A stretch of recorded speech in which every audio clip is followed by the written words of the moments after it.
All right. I think we have quorum, so let's get started. Welcome. My name is Lenny Teytelman. I'm one of the co-founders of Protocols.io, and I'm a scientist by training. And it's my pleasure to present today's Getting Credit and Recognition for Method Development webinar. So before we get into the agenda and the actual content, just a few housekeeping things. There we go. So as I mentioned, we are recording this, and everyone who's registered is going to get a link to the slides and a recording of the webinar. If you use closed captioning, you should be able to turn that on in the Zoom control panel. And we will have Q&A at the end of the webinar. So if you have any questions, use the Q&A button in that same Zoom control panel to ask questions. And as I mentioned, this is the Getting Credit webinar. So if you're new to Protocols.io, this is not introduction to the platform and the basics of the functionality on Protocols.io. This is more webinar about publishing and getting credit, so more relevant for academic users of Protocols.io. We run a number of webinars every month. There's introduction, there's advanced Protocols.io. So if you're from industry, if you're new to the platform and want to learn more about functionality, please check out the webinars that we run monthly. And we have an excellent help center if you go to protocols.io/help. And also there you'll see that there is a one-on-one demo link, which allows you to schedule a one-on-one meeting with one of our scientists or customer support, where you can ask about basic functionality, ask for a quick intro of the platform. So if you're new to Protocols.io and want to learn more, either look at the help center, the webinars, schedule a one-on-one demo at the time and day of your choice, or just create an account and give it a try. But we are not going to be, like usually on the other webinars, doing a live demo of the Protocols.io platform. Right. So the agenda for this webinar is I'm going to talk a little bit about just the recent advances in method sharing opportunities and the expectations.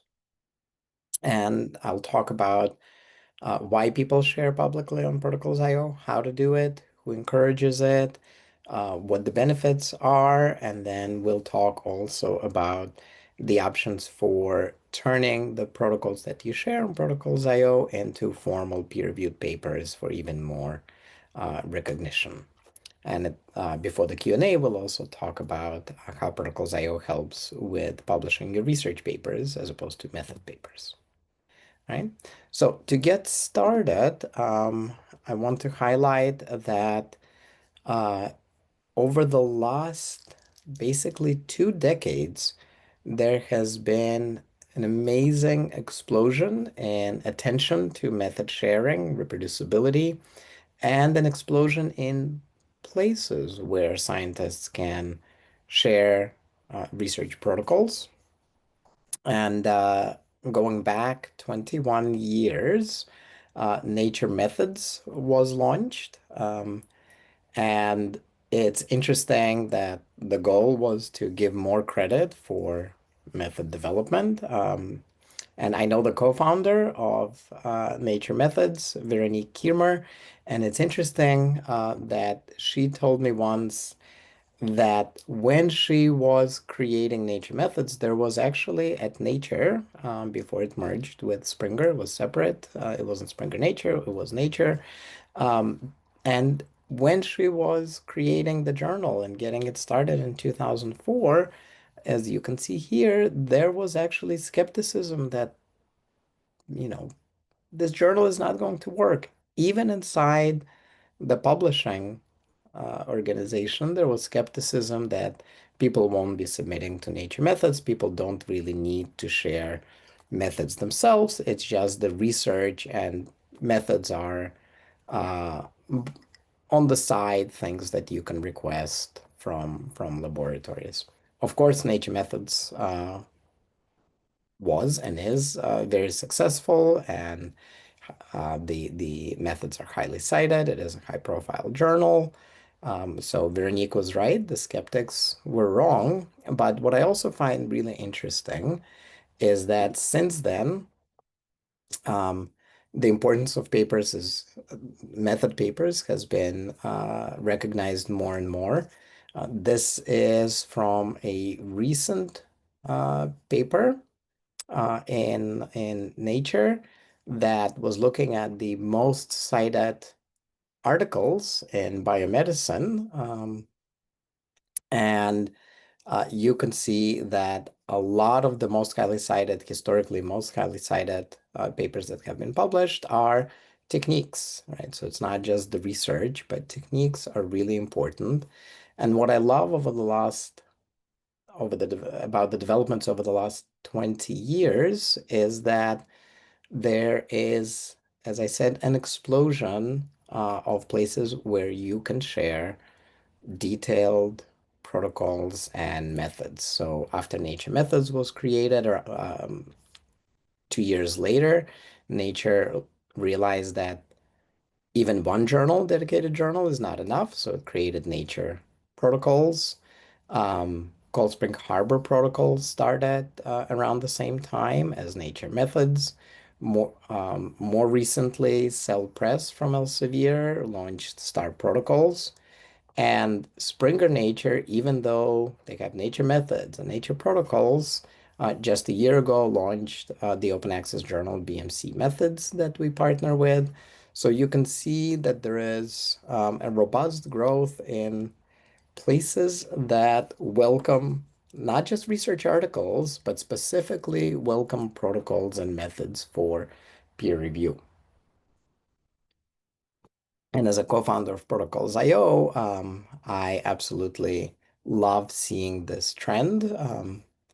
Journal of Visual Experiments publishes video protocols, and that I think started in 2009 or maybe 2008. So also in that crop of Nature Methods, Nature Protocols, Cosmic Harbor Protocols getting started. Methods X was 2014. So a lot of good venues for sharing detailed methods. And Protocols.io, we had the idea for it in 2012 because we were looking at different journals where you can share peer-reviewed papers. But what we thought was lacking is a good repository and place where you can share not just research papers or peer-reviewed protocols, but a place where you can share protocols in great detail, as much detail as needed, not a condensed method section, but a place where you could share full protocols with the world, whether they deserve to be in a paper or not. Maybe they're more modest tweaks, but what we wanted is to have a place where scientists can share detailed protocols that are not simply pointing to a previously published protocol and saying we changed a few things, but actually showing exactly what was changed and what the protocol was that was followed. And we think that science publishing has been, over the last 10 years, moving more and more into this modular sort of puzzle-like approach where we still publish the paper, but what we expect alongside with the paper is that code goes into GitHub or Zenodo repository, data goes into appropriate repository, methods hopefully are going to Protocols.io or another repository. And the paper is the central piece that ties the story together. So the paper doesn't go away, but the publishing becomes more modular. So we started Protocols.io in 2014 as a place where it's easy to share and keep up to date your research methods, whether or not you're making them public. And there are two sides to Protocols.io. The Wikipedia-like repository side is open access. It's free to read, free to publish. You can share unlimited number of protocols. And our business model is that we charge for private internal collaboration if you're just sharing within your company or within your research team rather than sharing with the world. That's the part that there is a subscription for. Right. So, as a snapshot, today there is about 22,000, actually, I think it's closer to 23,000 public protocols right now, and about 100,000 private protocols on Protocols.io. Over 3 million visits last year to Protocols.io. And out of the million or so people that come every year to view these 20,000, 22,000 public protocols, there are 170,000 scientists that have actually created accounts and other ones who are sharing these public protocols and private ones. So if you don't have an account on Protocols.io, of course, we would love to have you join. And um, you you can use and reuse any of the protocols that you see on the platform. And you will notice if you do a search and you're looking for a particular protocol, you will notice that we have a metrics tab, and in search results, we try to expose everything we know about the attention and the use of the protocol. So you know how many people are using, if you share protocol, you know how many people are using it and paying attention to it. You know if they're citing it. And if you are a visitor to Protocols.io, you can select the protocols that are most likely to work based on the statistics that you see around them. And so, as I said, it is all public content. We're not going to go over the functionality, but I do want to talk about who are the scientists that are sharing publicly on Protocols.io, why are they doing it, and how can you get credit for your method development and why. Right. So here are the motivations. I should say, I mentioned that I'm one of the co-founders. I'm the co-founder and president of Protocols.io. And I did say that I have a science background. So I got my PhD. I was doing both experimental and computational biology at the University of California, Berkeley. And then I went to do a postdoc at Massachusetts Institute of Technology. And it was during that postdoc at MIT that I literally spent a year and a half correcting just one small step of the method, microscopy method that I was working with. And it was a small change, but it made all the difference for the technique. And I realized after that year and a half, when I presented it to my research team, I realized that it's not a new paper, which means that I don't get credit as a postdoc for that year and a half. I don't have new results. I'm only now starting after a year and a half, starting the work of applying the method that I've corrected to the research question that interests me. But I don't get credit, and everyone else who's using that protocol is getting misleading results and has to spend a year or two rediscovering that tweak. So I became obsessed with creating a central place where it's easy to share the details of the methods, where you can get credit for correcting things and communicate them easily with others. So that's the part that promotes reproducibility. And one of my favorite examples of the benefits of using Protocols IO as opposed to just supplementary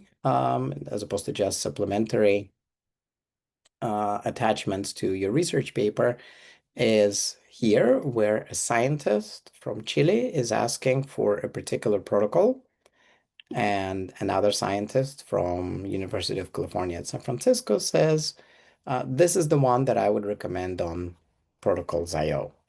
And the reason I love this example is because if you look at the actual protocol, it accompanies a paper from an Australian team, and it's in the Journal of Gigascience. And that paper is about the parasites of stickleback fish. Right? The scientist from Chile is asking for a method that can be applied to neuron cells, cortical neuron cultures. This paper is about three-spined stickleback parasites. The chance that this scientist is going to be reading this paper to discover the technique that he needs is about zero. But the Australian team, by putting the method fully detailed on Protocols.io, not only are they making their paper more reproducible, but they're making their method more discoverable.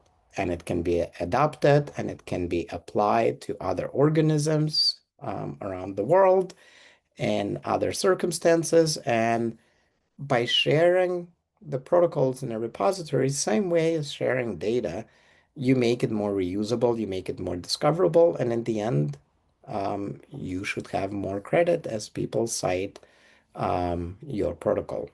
I should also note, if you look at any protocol in the metadata tab on protocols.io, you will notice that whenever a protocol relates, comes from a paper, we ask that people cite the protocol and the paper that it's linked to so that you have more citations um, to both. Right? And that's the metrics tab that I mentioned that helps you to see how people are using and reusing your protocol. And the metadata tab that is seen here, that's where the citation information is. And when it comes to reproducibility, there is a lot of research over the last 15 or so years around the difficulty with replicating papers of others. And in particular, there was an effort from the Center for Open Science in the United States and the company called Science Exchange, where they joined forces to try to repeat experiments from 50 cancer papers, or 53 papers, sorry, in top journals. And what they found is that in 0% of those papers were the protocols described in enough detail to repeat the work, and they had to contact the laboratories, they had to ask for the protocols, and frequently when they did that, um, when they reached out, those scientists, the professors, the labs could not find the protocol either because the student or postdoc who performed the work 2 years ago has left, and even if they're there, they're not sure which version of the protocol they used. So this is a well-known problem across many different fields. Here it's just quantified. Mhm. And uh, when it comes to getting credit for your sharing, this is, I don't know why most of my examples here are from Australia. It's appropriate for the time zone of this webinar. But this is a quote that I, for obvious reasons, like very much. But Professor Martelotto says that 80% of my recent collaborations have been a direct result of sharing our protocols publicly on Protocols.io. So that extra discoverability helps you to establish and be recognized in the field. People know you as the expert, as opposed to just being one out of 10 authors on a paper. If you're the one who developed the method and you make that clear on Protocols.io, you get the extra recognition and extra collaboration. Um, I will skip this part. And one of the nice things about adopting Protocols.io is that if you already have your methods, in Protocols.io, when you're publishing, we make it easier to make a paper reproducible and to report the detailed step-by-step instructions for someone else to reproduce. So you will notice on Protocols.io that you can create collections, you can share individual protocols, or if you have multiple protocols that accompany your paper. Here's a great example in PLOS Biology, where if you look at the materials section, there is a link. You get a DOI for your protocol, and there is a link to the collection with 10 protocols inside it. And the method section says that the methods and protocols for working with the flies, the media preparations, and microbial manipulations are available at this link as a collection. So there's still a method section, but you can refer people, you can have a digest of the method section, and you can refer people to the collection with the full methods on protocols.io. And as I said in my example, it's very important to us that you have a place where you can share corrections and optimization. So a collection or an individual protocol, you can always create a new version. The previous one doesn't go away, but you can create a new version and share corrections and optimizations. And when I talk about increasing recognition of protocol sharing, it's not just that there's more and more places where you can publish peer-reviewed protocols, like I showed in the beginning. But since we launched, more and more publishers, both open access and subscription publishers, now explicitly encourage in the author guidelines that you add your protocols to protocols.io. I think it's not just 500, it's more than 1,000 journals now. Last year, all of Wiley journals added protocols.io to their author guidelines. All of the nature journals now have that because we're part of Springer Nature, but many publishers and many journals encourage that. More and more funders now recommend or require using Protocols.io explicitly when you get a grant. So I do feel that over the last 10 years, there's really been a shift and recognition of the importance of sharing protocols. And what I want to show before we go to Q&A, we'll get there in just 5 to 10 minutes. But what I also wanted to say is that when you come to Protocols.io, on every protocol that you create, you will see at the top that there is a drop down with peer review options. And this goes back to the beginning slides where I mentioned journals that welcome protocols for peer review and are dedicated to publishing methods. So in this drop down, you will see partner journals, of which PLOS One was the first journal in 2021 to partner with us and be added to this functionality. So they created a new article type called Lab Protocol. And since then, we've been expanding the number of partner journals. So when you share protocol on protocols.io, you then have the option of sending it to one of these journals. Now, not every tiny tweak and small change to a protocol needs to be published as a separate paper, but these are journals that welcome protocols where maybe you've spent several months or you've spent a year trying to get something to work that maybe works in another tissue or in another organism, but was not working for you or was not working with your samples at your field site. So they're not expecting new results of your research. They're expecting that you've changed, modified the method enough for it to be important to share as a paper. So not only can you share on protocols.io, but if you've spent a significant effort getting something to work, you can then turn it into a peer-reviewed paper in one of these journals. Of course, if you want to send it to another journal that is not in this list, you can do that as well. But these are partner journals that we've connected with the editorial team, and their reviewers, their editors know to expect uh, protocols for submission where it's not new research results, but it's the new technique itself, kind of like for nature methods, nature protocols. This is how it looks between the journals and protocols IO. So on plus one, um, this is the paper. It has, introduction, materials, and methods, and it links directly to the protocol. And from the protocol, we link right back to the paper, and we have an extra badge on it that says that this is a peer-reviewed method specifically, as opposed to just part of a research article. Right? So these are examples of how that looks. And whether or not it's a protocol paper or a regular research article, I also want to mention that um, there are now, from United Nations, there are now recommendations on open science that encourage sharing protocols and repositories. And I really like the article from 2019 in The Scientist. There's a link to it in the slides that we'll share.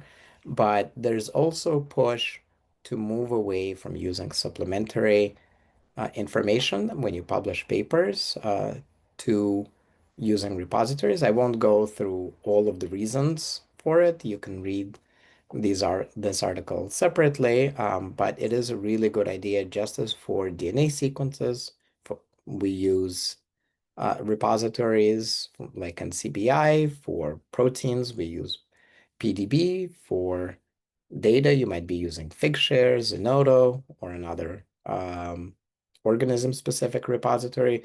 Same way for protocols, it's a really good idea to use repositories rather than supplementary files. And I already mentioned that the protocols are citable. Um, I am going to wrap up here, and instead of just me talking, I would like to move to the Q&A to see if there are questions about sharing protocols in general, publishing and reviewing, or about protocols IO. And let's see in the Q&A.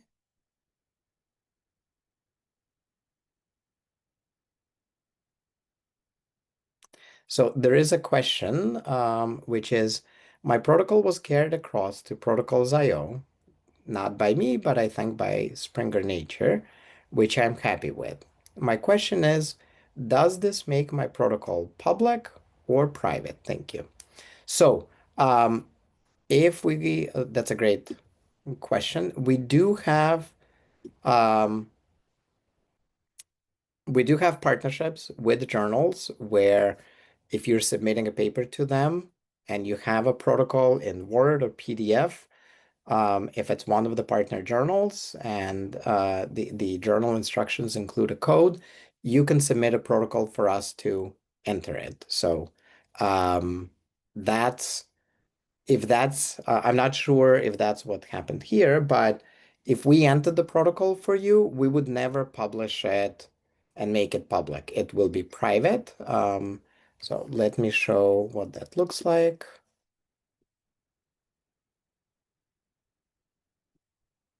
Uh, so if you have a code from the journal, um, you would go to We Enter Protocols, and you drop in your Word, PDF, PowerPoint file.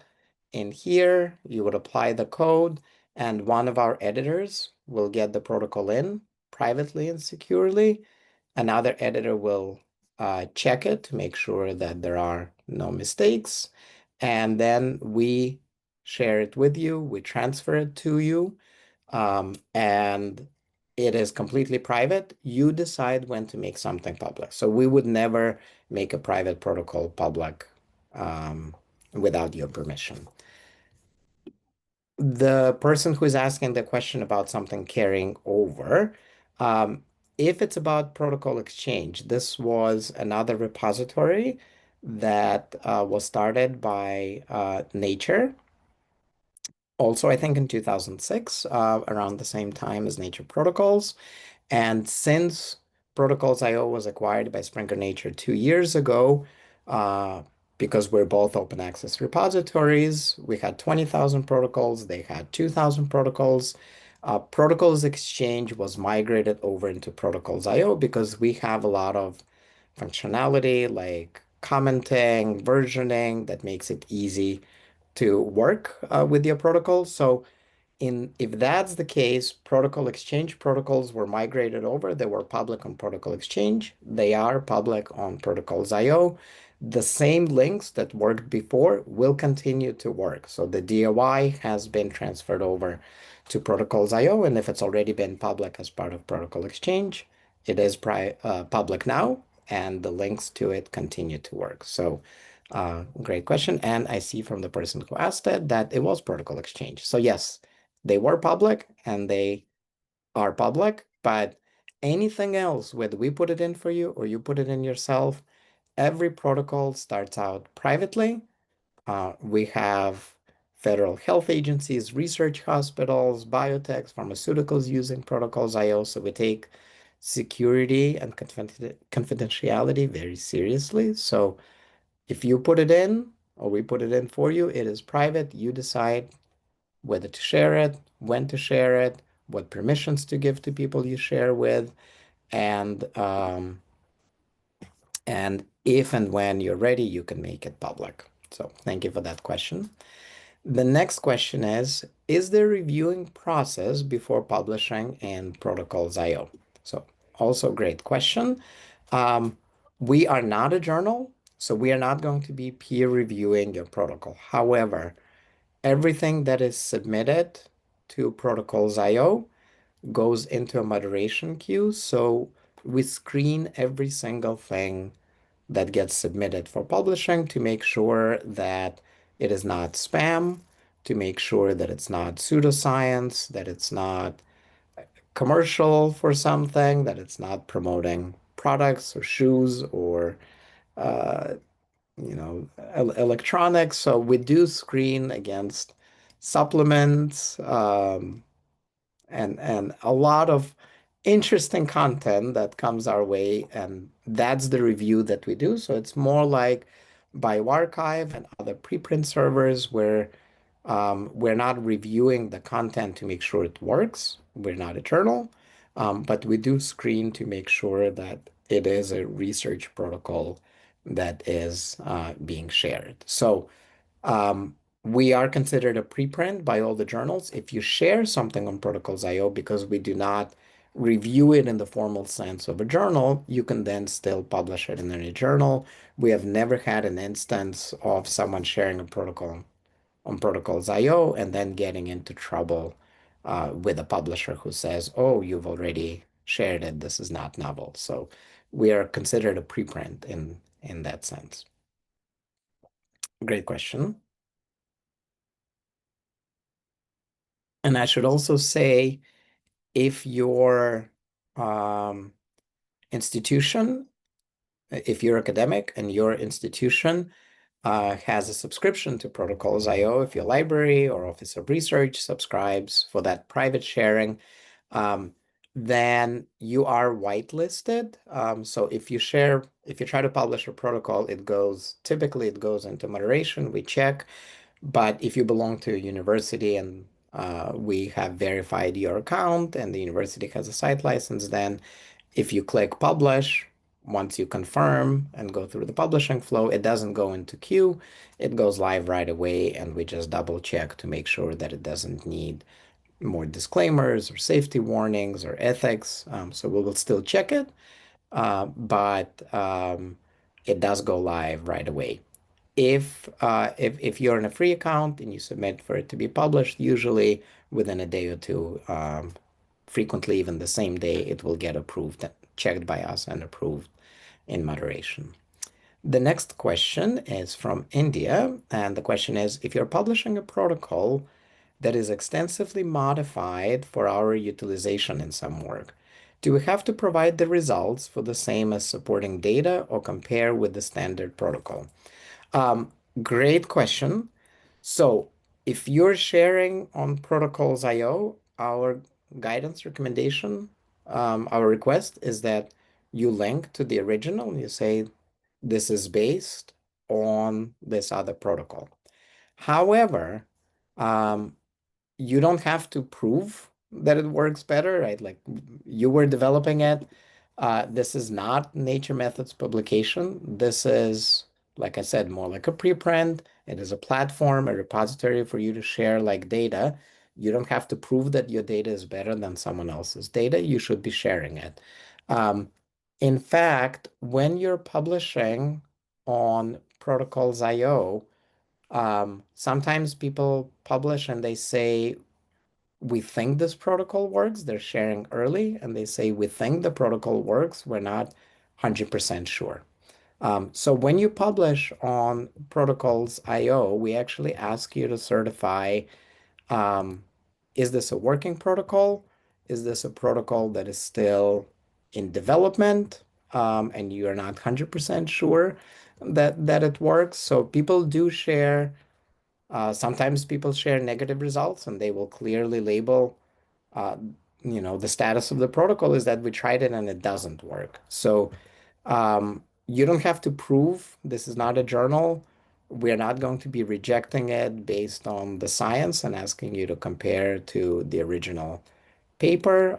We want people sharing what they've done for rigor and reproducibility. We want you to get credit for it. Then, of course, if you submit it to a journal and you're saying we've improved on somebody else's technique, that's a different story for that claim. The journal editors are likely to ask you, um, to show that it is better, right? And they might ask for additional evidence, but we will not be checking for that. But good question. And 1 second.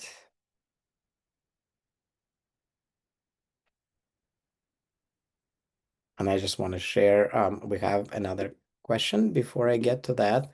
In the slides, I just wanted to share that we do have disclaimers, abstract, and as part of the publishing flow. So when you click publish on your protocol, we do require an abstract, but in the confirmations, we do ask you what is the status. So we will ask you, is it working? Is it in development? Or is it another status? So you're free to share early. You're free to share provisional protocols where it works. It has worked maybe 2 times in our hands, but we're not sure yet that it is very robust. So you can share early, like a preprint. Just please put the right status of whether you think the protocol is robust or not. The next question is, it says, this may not be answerable by Protocols.io, but is there a way to modify a previously published paper to contain link to the DOI for the expanded methods in Protocols.io? Um, so Protocols.io, great question. So Protocols.io obviously is built to make it easy to version, and we guide everyone to the newer version of the protocol if it's shared. So if you land if there is a link to an older version, people can open it, but we give you a pop-up saying there is a new version of this protocol that is available. So you can land on version 1, and there may already be version 10, and we'll guide you to it. So on Protocols.io, it is easy to do. The question here is, if we share on Protocols.io, can we let people know that we have it? So what we typically, I think this is the difference between protocols and papers and journals. It is typically quite difficult to update the paper in a journal. So you're welcome to add the protocol after you've published the paper, and you can add the link back to the paper. But of course, on the paper, it is harder. There is no easy versioning from most publishers. There is no easy versioning in the majority of journals. What we have seen people do is add a comment in journals that do, I don't know if the nucleic acids research, NAR, I don't remember if they have commenting, but a lot of journals let you add a comment. So if you put a protocol on Protocols.io saying we have an updated version of the technique, then you might be able to add a comment on the article saying, please check out the newer version on Protocols.io. So that would be our recommendation. But we have seen many instances of people who may have published in Nature Protocols, but then 2 years later they have an update and they just put it on Protocols.io. And then the next question is, after publishing the protocols on Protocols.io, can we cite on other research article? And yes, absolutely. We will catch when your protocol is cited. Um, you can easily, if you put it on Protocols.io, you can easily cite it in another research article. If you used it exactly, you can cite it again and again. It's exactly what Protocols.io is for. And you will also see uh, in the publication flow, sorry, you will also see on Protocols.io that when you put a protocol in, you have two options. You can make it fully public and you have the citation, or if you're trying to publish an article and you don't want to share until the research article is accepted by the journal, you have a button, so you can either publish or you can click Reserve DOI, where you get a private link. You can put it into the paper. Reviewers and editors can view it, but you will only make it public when the paper comes out. So we'll reserve the DOI for you. You can put it into the paper, but it doesn't go live yet. It's not visible on Google. It's not visible in the search results of Protocols.io. So we have different ways that you can share your protocol if it's part of a research article. Also, great question.